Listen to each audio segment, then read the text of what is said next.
A Texas officer is dead and 3 others injured after 4 separate unprovoked shootings in 4 cities, all within hours of each other.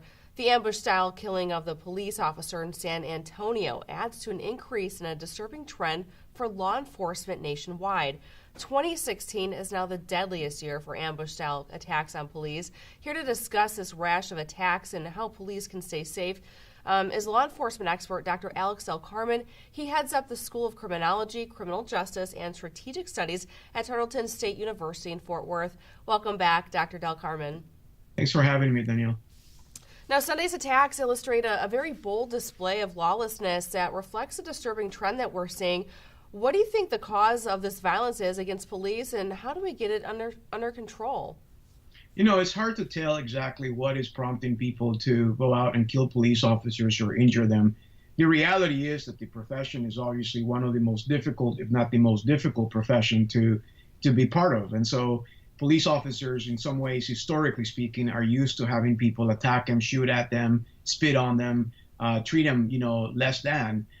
However, what we have seen, as you noted, is we've seen a trend of more violence towards police officers. It's hard to tell exactly what's causing that. What we do know, however, is that all of these past shootings for the past year and a half that have been portrayed by the media all over the country, all over the world, really, they have really inspired some people to have hatred towards police officers. And do you think that somehow these 4 shootings that were all separate, all within 24 hours of each other, do you think they were somehow related, or were they perhaps copycats? I don't know that they were related or copycats. What we do see, however, is that there's a general sense among some people, and I underscore the word some. The majority of people in the United States support law enforcement and support what they do, but there are some individuals that in their mind, law enforcement is the enemy.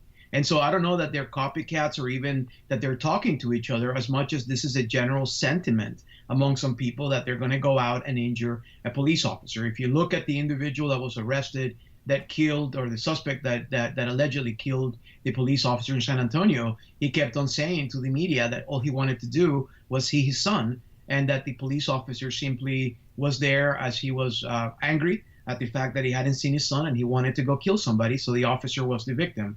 Whether or not you buy that, at the end of the day, police officers are out there, and therefore they're exposing their lives on a daily basis. Right.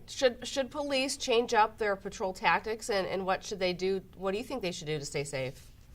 A number of years ago, I actually did a study on 2 officers in a patrol unit, and what I found is that the general feeling among officers was that they felt safer when they did that. However, is that really feasible for police departments to do? The answer to that is probably not on a permanent basis. It costs police departments thousands upon thousands of dollars to be able to put 2 officers in a unit and basically double up the number of patrol units out there to respond to the many calls that they get throughout the day. So, is it a good idea? Sure. Is it really feasible long term? Probably not. If you look at the Dallas area, when we had the 5 officers that were killed, many of the police departments here doubled up on manpower, but that was short-lived. A few weeks later, they had to go back to a single officer per unit. They just simply could not afford it.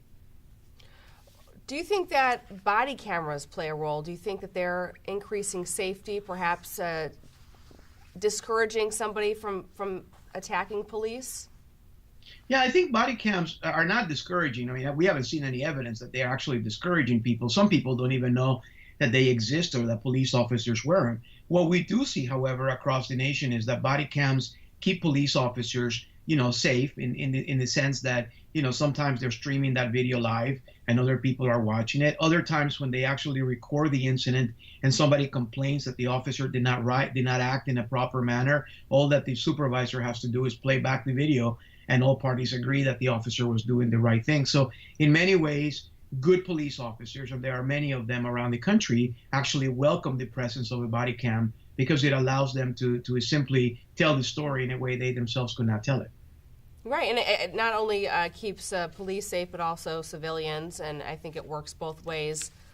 On Sunday there was an ambush-style shooting that shook a small coastal town in Florida. For the first time in the city's history, an officer in Sanibel was shot in the line of duty. When it comes to police killed in the line of duty, what's the more likely scenario? Are they typically killed in these big cities or in smaller towns like Sanibel? You know, there used to be a trend that police officers that were killed in line of duty were killed in major cities because of the fact that there were more, statistically speaking, there were more officers in bigger cities, and therefore they stood a bigger chance of being killed. Nowadays, unfortunately, as we saw in the incident of Florida, it's all over the map. And unfortunately, you know, there's not a safe place to be a police officer at anymore. You can be shot and killed in New York City, and you can be shot and killed in a small little town in Texas. And it makes no difference just because you put on that uniform and you go deal with very, very bad people on a daily basis. Right, and it's so hard to predict what could happen. I mean, these officers, these incidents that just happened these last few days, they were just sitting in their patrol cars, routine traffic stops when someone opened fire on them. So you really don't know, and it really makes you appreciate these police officers who put their lives in danger every time they go to work. Absolutely. You know, it's a random act of violence. They just simply are, you know, the right people in the wrong place at the wrong time. And unfortunately, someone who is not mentally well goes up to shoot a police officer. You know, yesterday we were talking, having a conversation among several criminologists about, you know, who is the kind of person that kills a police officer. And one of the things that I noted in that conversation is that a person that goes out and kills a police officer will go out and kill anybody, especially here in Texas. If you look at the fact that here in Texas, we use the death penalty more so than any other state in the United States, and that it is a capital crime to kill a police officer. You know, killing a police officer is basically an act of suicide in the state of Texas. And yet some people, like this individual did on Sunday, pretty much drew his gun and shot execution style this innocent police officer who was given out a citation. Did not even get a chance to know what was coming to him. And so at the end of the day, if a person goes out and shoots a police officer and kills him, that individual is able and capable of killing absolutely anyone in our community, all the way from a child to an elderly person. That person has no scruples and no limitations. I want to talk now about something, fake news. It's been widely reported on in recent days. I'm sure you heard about it. A lot of people are blaming made-up news stories for swaying the election. As a result, Facebook and other social media are blocking these bogus news websites. Do you think social media also impacts the public's perception of police and plays a role in perpetuating false narratives of these police-involved shootings? There's no question. Look, back in the 80s and 90s, you know, we had the traditional news at 5 o'clock and 10 o'clock at night, and many people in the United States were able to shape their opinion about many things, including law enforcement, in that 30-minute segment that the newscasters all over the world, all over the United States, basically had a chance to show. Now, that is ongoing 24/7. Aside from cable news, aside from internet news, you now have social media outlets that are constantly bombarding Facebook, Twitter, and various other methods of communication on an ongoing second-by-second basis. And a lot of people don't question whether or not the news source is even legitimate. When they see something in print, they automatically believe what is written and what is said, especially if it has pictures. And as a result of that, you have a lot of news that go unchecked and unbalanced. Right, and we've seen just recently in Chicago, there was a lot of protests going on the city's south side because there was a police-involved shooting where a police officer shot a gentleman who had pulled out his gun, but somebody put on social media that he was unarmed, and it just caused a lot of protests, and ultimately it was discovered that he did pull out his gun and try to shoot at the police.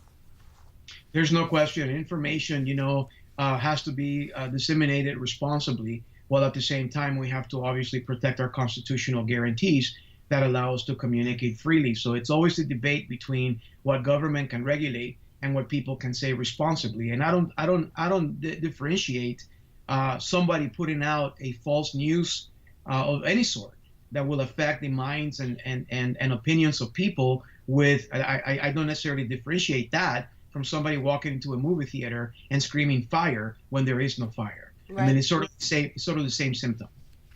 Ultimately, it comes down to everybody just not only speaking responsibly, but also looking at the source, doing their homework, and making sure that it is coming from a reliable source. Absolutely.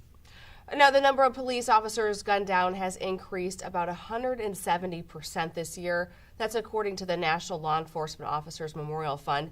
2016 is the deadliest year for ambush-style attacks on police. Dr. Del Carmen, thank you so much for joining us. Thank you for having me, Daniel.